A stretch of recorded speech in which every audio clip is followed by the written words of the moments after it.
She laughed. Why would I delete my dating apps? We're not that serious. After 18 months together. I said, good point. Then I reactivated mine and matched with her sister. The family dinner that Sunday was unforgettable. Original post I, 31 male, discovered something about my girlfriend Melissa, 29, that completely shifted my perspective on our relationship. We'd been together for 18 months, not just dating, but living together for the last 8 months, splitting rent on a decent 2-bedroom place. I was planning our future. She was apparently planning her options. Last Tuesday, we were having dinner at this Italian place near our apartment. Her phone buzzed with a notification, and I caught a glimpse of the Bumble app icon before she quickly flipped it face down. My stomach dropped. You still have dating apps? I asked, trying to keep my voice neutral. She actually laughed, like genuinely laughed. Yeah? So? We've been together for a year and a half, Mel, living together for most of it. She rolled her eyes and took a sip of her wine. Oh, come on, Derek, it's just for fun. I like seeing who's out there. Window shopping, you know?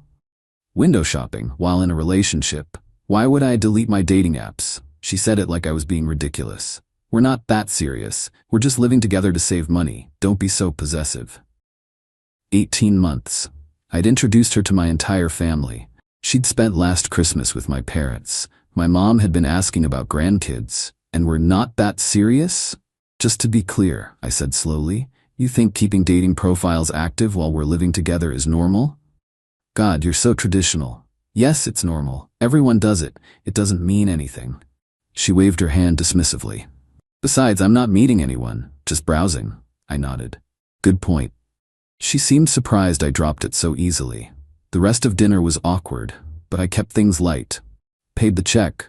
Went home. She went to bed early. I stayed up thinking. If we weren't that serious after 18 months of my commitment, then what was I doing? I deleted everything 3 months into dating her. Thought we were building something.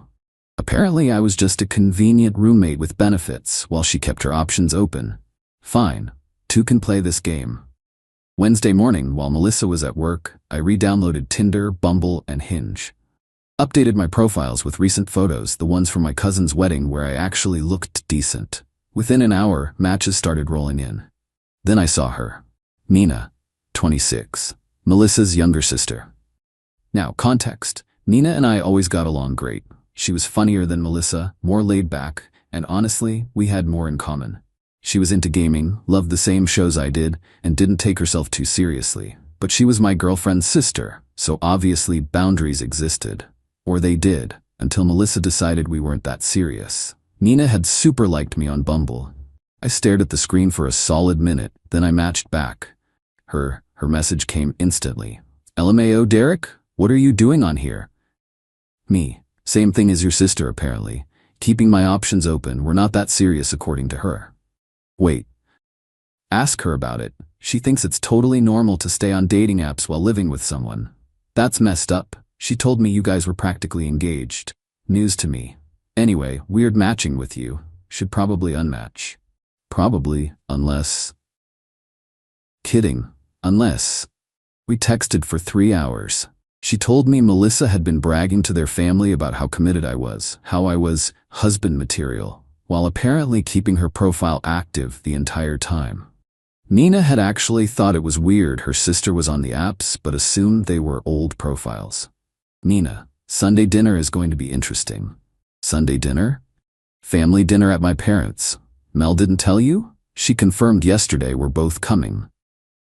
I hadn't been told anything about Sunday dinner. Interesting. Nina, you should still come. Would be hilarious. That would be chaos.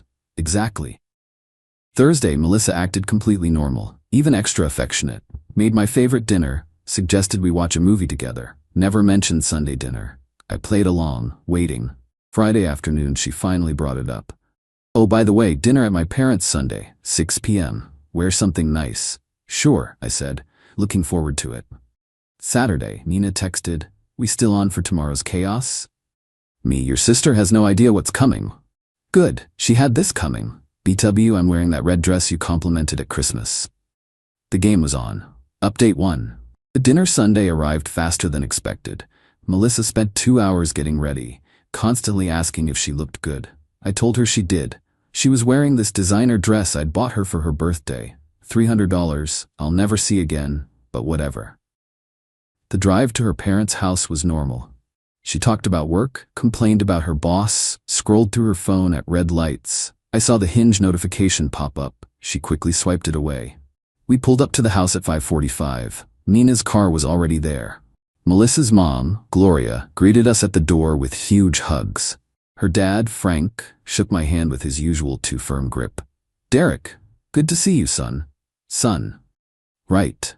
Nina was in the living room, and damn, she wasn't lying about the red dress. She looked incredible. She gave me a hug that lasted just a second too long, her perfume definitely different from what I remembered. "Derek, so good to see you," she said with a smile that promised chaos. "How've you been?" "Oh, just keeping my options open," I said casually. Melissa shot me a look but laughed it off. "Derek's been weird lately, midlife crisis at 31. We sat down for dinner. Gloria had made her famous lasagna. Frank opened a bottle of wine. Everything seemed normal until Nina cleared her throat. "So Mel, I saw something super weird on Thursday." "Oh?" Melissa took a sip of wine. "You were on Bumble. Your profile popped up in my feed." The table went silent. Melissa's face flushed. Gloria looked confused. "Bumble? Isn't that a dating app?" "It is," Nina said innocently. "Weird, right? Since Mel's been with Derek for what, almost 2 years?" Melissa laughed nervously. "That must be an old profile. You know how those apps are. They keep your profile up forever." "No," Nina said, pulling out her phone. "It said active today, see?" She showed the screen to the table. There was Melissa's profile, complete with photos from last month's vacation, the one I'd paid for. Frank's expression darkened. "Melissa, what is this?" "It's nothing. I never deleted it. It doesn't mean anything." I stayed quiet, cutting my lasagna. Gloria turned to me.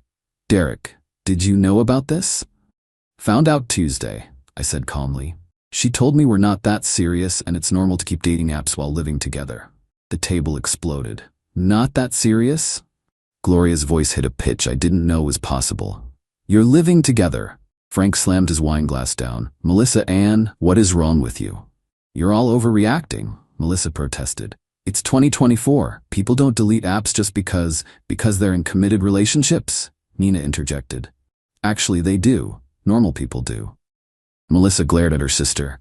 "Why are you being such a—" "Actually," Nina interrupted, grinning. "Derek and I matched on Bumble Thursday." If the table exploded before, this was nuclear detonation. Melissa's face went from red to white to purple. "What?" "Yeah, super weird," Nina continued. "But since you two aren't that serious, I figured it was fine. Right, Derek?" I shrugged. "Just keeping my options open, like Melissa taught me." Melissa stood up so fast her chair fell backwards. "You matched with my sister?" "Technically, she super liked me first," I said. Gloria was looking between all of us like she was watching a tennis match in hell. Frank had his head in his hands.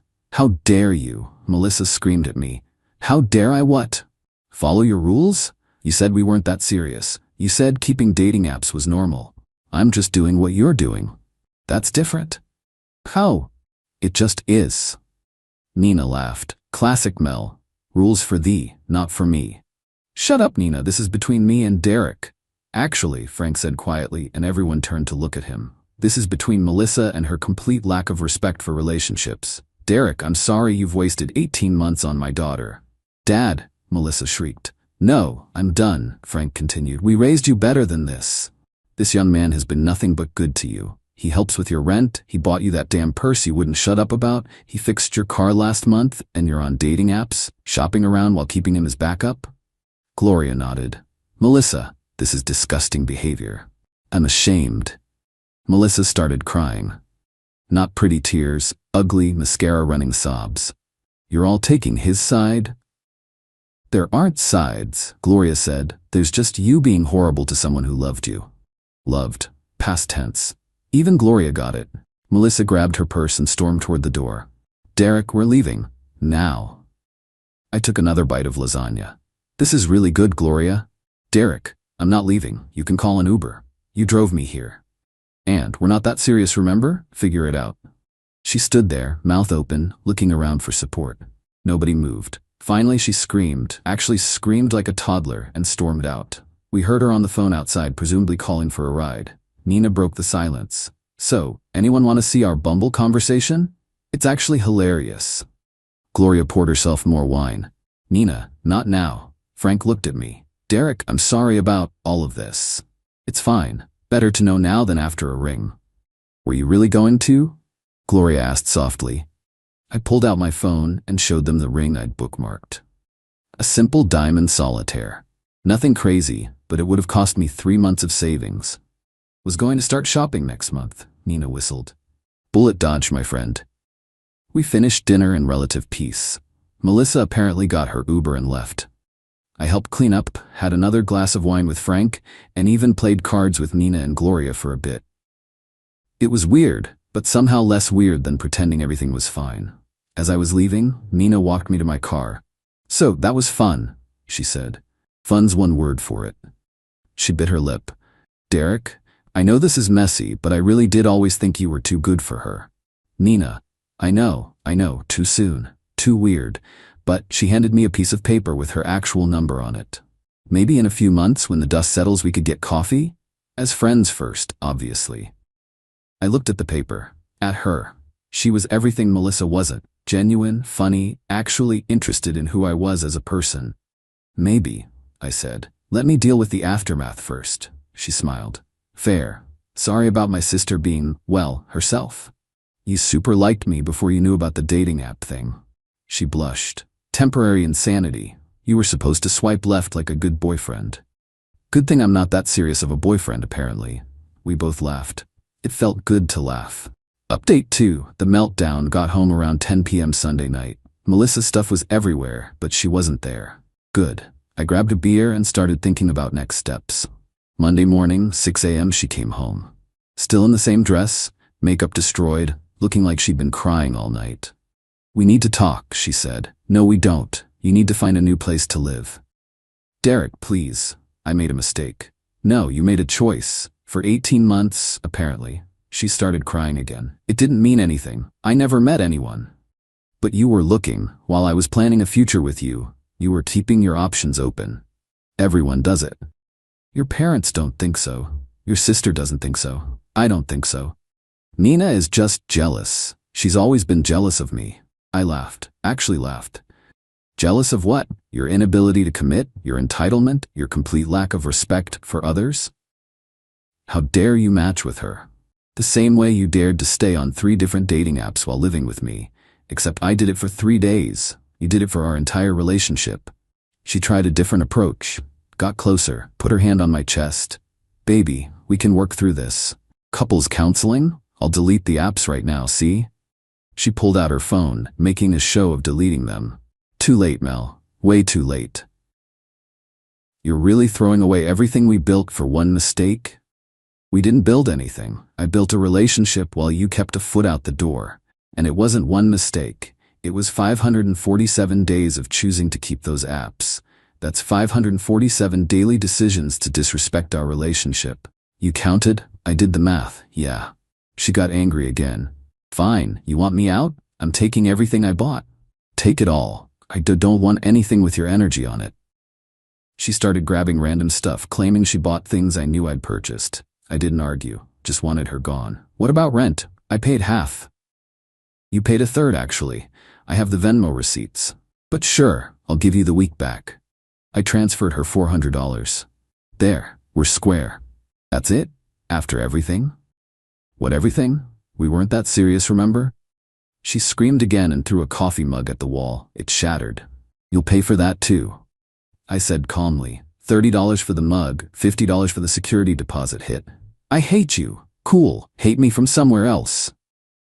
The real meltdown came Tuesday when she realized I'd already told our mutual friends what happened. See, while she was having her Monday morning tantrum, I'd sent a group text with screenshots of her dating profiles and her "we're not that serious" quotes. Preemptive strike against whatever narrative she was planning. My phone blew up with messages. Dude, 18 months? That's cold. She was on apps the whole time? Team Derek, that's messed up. Her best friend Kayla even texted me privately. I told her to delete those apps months ago. She said she had. I'm sorry, Derek. By Tuesday afternoon, Melissa was in full damage control mode. Posted on social media about toxic relationships and controlling men who spy on their girlfriends. Nobody bought it, especially after Nina commented, "Sis, you literally showed me your Hinge matches last month talking about your backup plans. Stop lying." The comments section turned into a bloodbath. Their cousins, mutual friends, even her coworker added their 2 cents. Turns out, I wasn't the only one who'd noticed her sketchy behavior. Wednesday, she tried getting her stuff while I was at work. Building management called me. "Mr. Rodriguez is here saying she needs to get into your apartment. She's not on the lease and no longer lives here. Do not let her in." "Understood, Mr. Chen." She called me 23 times in an hour, left voicemails ranging from apologetic to threatening. My favorite was, "You're going to regret this when you're alone forever. No one will ever love you like I did." I texted back, "You're right. No one will ever love me like you did. Thank God for that." Update 3. The extinction event. Thursday morning, the real circus began. I woke up to 14 missed calls from an unknown number. It was Melissa's new number, apparently. Then came the knock on my door at 7 a.m. Not Melissa, her mom, Gloria. "Derek, I'm so sorry to bother you, but can we talk?"